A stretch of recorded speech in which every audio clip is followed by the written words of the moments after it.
Quick disclaimer before we get started. I don't care what you think about Infiltration and his personal life. Today we're just here to talk about his gameplay, and that's it.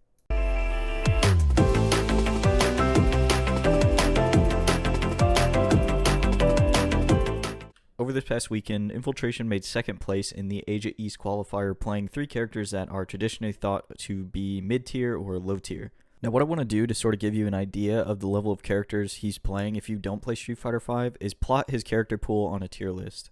So the three characters he played the most were Ed, Jury, and then Fang. And these positions on the tier list are pretty much like, consensus of the player base, as well as where sort of Punk and IDOM and some other pro players put them. Sometimes you'll even see Fang down here. It depends on the level of players that you're playing. So this is pretty much our baseline, and if you don't play Street Fighter V or keep up with it at all, this should give you an idea of the strength of Infiltration's character pool that he used in this tournament. Now let's plot the characters of his opponents. So let's start with Lucia. We'll probably put her at around B, maybe even C. Some people will put her down here, but in our case, we'll leave her right here. E Honda, I think, is a solid A. Urian is an S. M Bison is a solid A. Seth, also A. This character really did terrorize the game for a while, but he did get a few nerfs, and not a lot of people play him anymore. Rose, I'd put down here with Fang, probably. Vega as well down here, maybe up here. And then Cammy, terrorizing the game right now for everybody apparently, so she is top one. Now if I'm a new player and I'm looking up Street Fighter V tier list, obviously I'm going to ignore this bottom half, right? That's what happens. That happens in Street Fighter, it happens in most fighting games, and it happens in like League of Legends too, right? People who are new or returning want characters that are strong inherently, and there's nothing wrong with that. There's nothing wrong with playing a top tier. But play a top tier for the right reasons. Play it because you enjoy it, not because you want a character that can quote-unquote carry you, because in all honesty, no character in this game will carry you. You have to know them to an extent. And you have to be willing to put in the time to learn their combos and learn things about them and their frame data. And if you pick a top tier just because they're powerful and not because you actually like playing the character, you're going to quit the game. So while the sentiment of just pick a top tier does stand, make sure you enjoy that top tier. Because you can see here, a lot of research time, a lot of playing a character that you like can carry you very far away, right? Infiltration doesn't play top tier. These are his three characters, by the way, if you lost track. They're B and C, and he's fighting, quote-unquote, above his power level, right? He's fighting characters that should be beating his character, but him as a player is very strong, and he understands the game. And he's put that time into his characters and to his playstyle to make something out of them. Now, if you're a new player, you've probably heard the sentiment that tier lists don't matter until you reach like the 0.1% of players, right? When it's, you're fighting between ranks 1 and 10, not like 1 and 300. To an extent, that's true. We saw it in the bracket. We saw it in this bracket that Infiltration is in. From when he started his run to top 16, he won every game pretty convincingly. Like, it wasn't too crazy.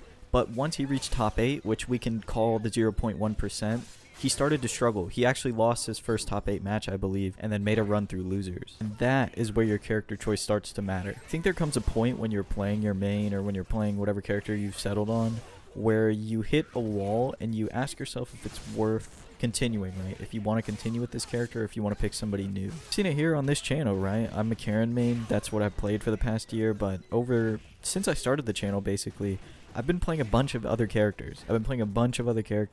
For periods of time, but I always come back to Karen because that's what I know. There came a point on every character that I've tried that wasn't Karen that I have to ask myself if I want to continue, if I want to learn everything there is to learn, or if I want to go back to what I know and maybe try and hone those skills a little more. Infiltration's case, as far as Jury and Ed go, it seems like he pushed through, right? Like he wanted to continue learning that character.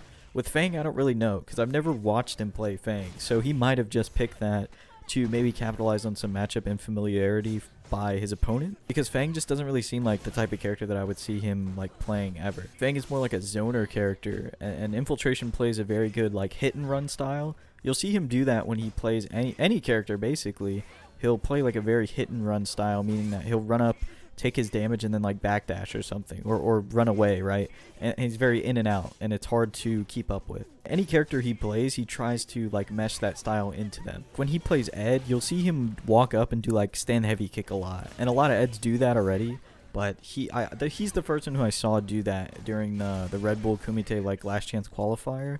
When he was playing Ed and he was doing that, he was the first Ed to make me realize that that is a thing. That's why they're doing it. They're like fishing for a crush counter or something. And if you space it well, it's like unpunishable because I think it's -4 on block, but if you get hit by the very end of his shoe, you can't do anything. And I think he plays Jury because it fits. Not only does he like the character, right, like he said before, but I think it fits his playstyle very well. The way he runs in, takes his damage, then backdashes or like backs off and gets his charges. I think he does it very well. And I think a lot of Juries try to play like that, right? Because you do need to go in and out to get her charges. I think he just does it the best. That's why you see him constantly playing her at the very highest levels when pretty much nobody else can. Usually when you see a character like Jury, or not really Fang as much, I think there's a lot of Fangs who make decent amounts of noise in tournament. But when you see Jury make it pretty far, you usually hear about it. When Fuzukin made it to top 8, I think, of the CPT Japan, the first one a couple weeks ago, it was, you know, it wasn't crazy news, but it was pretty cool to see, right? I saw people talking about it. They were excited to see Jury.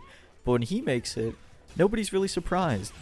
Nobody's really surprised that he's there because they know that it's going to be there. It's going to happen. People are more surprised that he even signed up than whatever character he picks. I think that prize money, if you guys don't know, in the CPT this time, last time online, the only person that got prize money, I think, was whoever won. And I don't think they got prize money. They just got the chance to go play in the CPT. This time, top 4 splits like $5,000. Pretty big stakes, right? It's $5,000 split 4 ways. Not evenly, of course. I think the winner gets like 60% and the other 40 is split amongst the other 3. I think that cash incentive sort of gets people who otherwise don't care for online or don't care for online tournaments to sign up and at least try. A little bit about this gameplay in the background. I think we're going to start seeing a lot more Vega. There's already a ton of them online, but I think in competitive play, people are going to start picking him up. Punk is playing him already. Bolt Strike has been playing him for a long time, but he's in the Red Bull Kumite, so it'll be pretty cool to see how Vega fares against some of the top players. Also, in that Japan qualifier, a bunch of like top players. I think Sako lost to a Vega. I think Daigo lost to a Vega in winners. Like, there were some Vegas in Japan that were tearing apart the bracket and making a lot of upsets. Wouldn't be surprised if somebody in Japan picked up Vega just to like train everybody else. That would be it wouldn't be surprising. Oh, while we're on the topic of tier list and like character changes, the patches yesterday, if you guys don't keep up with Street Fighter again, there was a random balance patch yesterday. It was unannounced. They said that the servers were going down and we all assumed it was another costume. The servers came back up and they nerfed Cammy, they nerfed Urien. Very minor though, very minor tweaks on those characters. A lot of people are like, Cammy's over, this is what we wanted, but honestly it was like a slap on the wrist. It mostly nerfed like whiffed things, like if you whiff DP, or if you whiff, I think it's just DP, and V-trigger dive kick, because you can V-shift the V-trigger dive kick now. Well, as EX Spiral Arrow, I don't think it's invulnerable from frame 1 to projectiles. It's like frame 4, so it has to start up a little longer, because usually you can just do EX Spiral Arrow in reaction to a fireball and then you're in. But I don't think that's the case now. You might have to do it a little bit more preemptively. Otherwise, it's pretty much a slap on the wrist. The biggest thing is that you can get punished for V-trigger dive kick whiffing, and you can get V-shifted for dive kicking like that. As far as Urien goes, I don't really understand the patch notes for him. I know they like nerfed, I think, his medium kick, one of his best pokes, as well as EX tackle. Now leaves you a little bit closer. So I don't think you can like shimmy them anymore, but there's other things you can do now. Ken got a few buffs, which I hate because I just hate playing against Ken so much. And then Nash got some pretty good buffs too. Dan getting like a little red fireball, an RNG red fireball, so sometimes a red fireball come out that'll knock down. I think that's to prevent the infinite. I think it's kind of dumb because the Dan infinite one was kind of hard to set up in the first place, and it was also kind of hard to execute. Actually really hard to execute. Characters that got touched, I think, were Abigail. Abigail got a lot of nerfs as well as a few changes. I wouldn't say buffs, but he got some changes as well as a decent amount of nerfing. Yeah, we might see some changes on the tier list that doesn't really matter to us, like we talked about earlier, but it might matter if you play that character, so definitely check up on that. Check up on your character, what changed, what didn't change.